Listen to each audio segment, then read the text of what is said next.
வணக்கம் டாக்டர். தோல் நோயை பற்றி சில கேள்விகள் டாக்டர். இந்த சோரியாசிஸ், எக்ஸிமா, அப்புறம் ஸ்கின் அலர்ஜி நிறைய பேருக்கு வந்து ஏதாவது மருந்து சாப்பிட்டு குணப்படுத்தினாலும் மறுபடியும் அந்த பேஷண்ட்ஸ் வந்துட்டே இருக்கு. இதை சரி பண்ண என்ன மாதிரியான டயட் ஃபாலோ பண்ணணும் டாக்டர்? வணக்கம். நம்ம சொரியாசிஸ், எக்ஸிமா, ஸ்கின் அலர்ஜி போன்ற தோல் நோய்களுக்கான டயட் கண்ட்ரோல் என்னங்கிறத எல்லாரும் அவசியம் தெரிஞ்சுக்கணும். எவ்வளவுதான் மருந்து மாத்திரைகள் எடுத்துட்டாலும் தோல் நோய்களை பொறுத்தவரையும் உணவு கட்டுப்பாடு இல்லை அப்படின்னா நிச்சயமா அந்த வியாதி கட்டுக்குள்ள வராது. ஸோ என்ன காரணம் அப்படின்னா, நம்ம உணவில் இருக்கக்கூடிய பல்வேறு பொருட்கள் வந்து இந்த அலர்ஜியை தூண்டுவதாக இருக்கின்றன.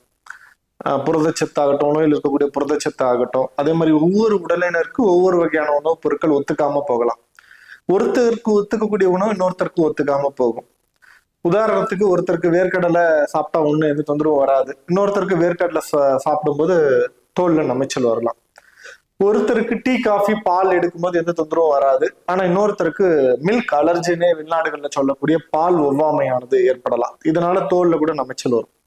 ஸோ நம்ம பொதுவான டயட் கண்ட்ரோல் அப்படிங்கிறத நம்ம ஃபாலோ பண்றது நல்லது. என்ன அப்படின்னா, தோல் வியாதி இருக்கவங்க, அது வந்து எக்ஸிமா ஆகட்டும், சொரியாசிஸ் ஆகட்டும், இல்ல அர்டிகேரியா, இடியோபதிக் அர்டிகேரியான்னு சொல்லக்கூடிய ஒவ்வாமை, தோல்ல வரக்கூடிய தடிப்பு ஒவ்வாமை ஆகட்டும், பொதுவாகவே பால் சார்ந்த பொருட்களை தவிர்ப்பது நல்லது. பால், டீ, காஃபி இதை மூணையுமே தவிர்த்துடுறது ரொம்ப ரொம்ப நல்லது. அதோட சேர்த்து உணவுல வந்து எதெல்லாம் பித்தத்தை தூண்டக்கூடிய பொருட்களோ அதை வந்து தவிர்க்கணும். எளிமையா முதல்ல நம்ம வந்து பட்டியலிடணும் அப்படின்னு பாத்தீங்கன்னா, பாலுக்கு அடுத்தா போல வேர்க்கடலை பித்தத்தை தூண்டும். பீனட் அலர்ஜின்னு சொல்லி வெளிநாடுகள்ல கூட நிறைய அதை பத்தி சொல்றாங்க. வேர்க்கடலை நிச்சயமா வந்து சாப்பிடவே கூடாது, தோல் ஒவ்வாமை இருக்கவங்க, தோல் சார்ந்த வியாதிகள் இருக்கவங்க.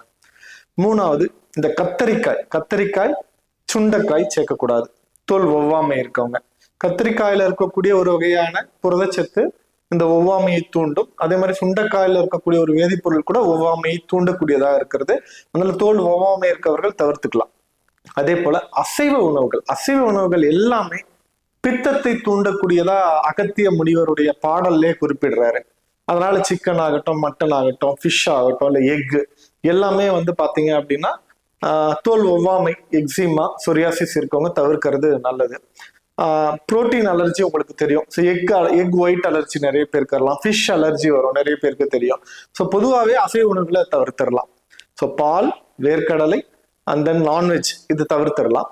அடுத்து முக்கியமா நிறைய பேர் நம்ம தெரியாம பயன்படுத்தக்கூடிய ஒரு உணவுப் பொருள் என்ன பார்த்தீங்கன்னா, கோதுமை சார்ந்த உணவுப் பொருட்கள் தான்.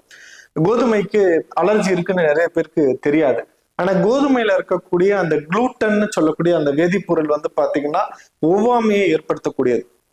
குளூட்டன் அலர்ஜின்னு சொல்லிட்டு வெளிநாடுகள்ல அதிகம் குறிப்பிடுறாங்க.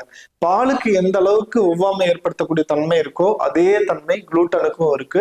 அதனால கோதுமை சார்ந்த உணவுப் பொருட்கள், இந்த பிஸ்கெட் ஆகட்டும், கோதுமை சப்பாத்தி ஆகட்டும், கோதுமை ரொட்டி ஆகட்டும், கோதுமை அல்லது மைதாவில் செய்யக்கூடிய உணவுப் பொருட்கள், பரோட்டா மாதிரியான உணவுப் பொருட்கள் ஆகட்டும், இதை வந்து தவிர்ப்பதும் ரொம்ப ரொம்ப அவசியமான ஒரு விஷயம்.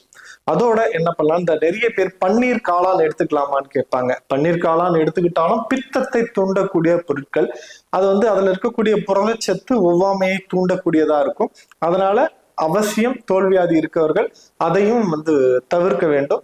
அதோட மலச்சிக்கல் இல்லாம பார்த்துக்கோங்க. மலச்சிக்கலை உருவாக்கக்கூடிய எந்த உணவா இருந்தாலும் அது ஒவ்வாமையை, தோல் பிரச்சனைகளை அதிகமாக்கும்.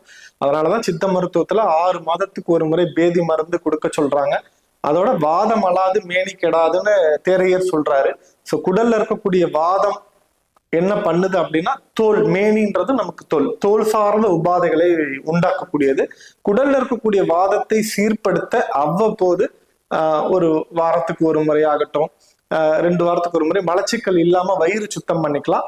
ஹெவி பர்கேட்டிவ்ஸ், பேதி, நீர் கழிச்சல் உண்டாக்கி பேதியை உண்டாக்கி வயிறு கிளீன் பண்ணக்கூடிய மருந்துகளை 6 மாதத்திற்கு ஒரு முறை எடுத்தா போதும்.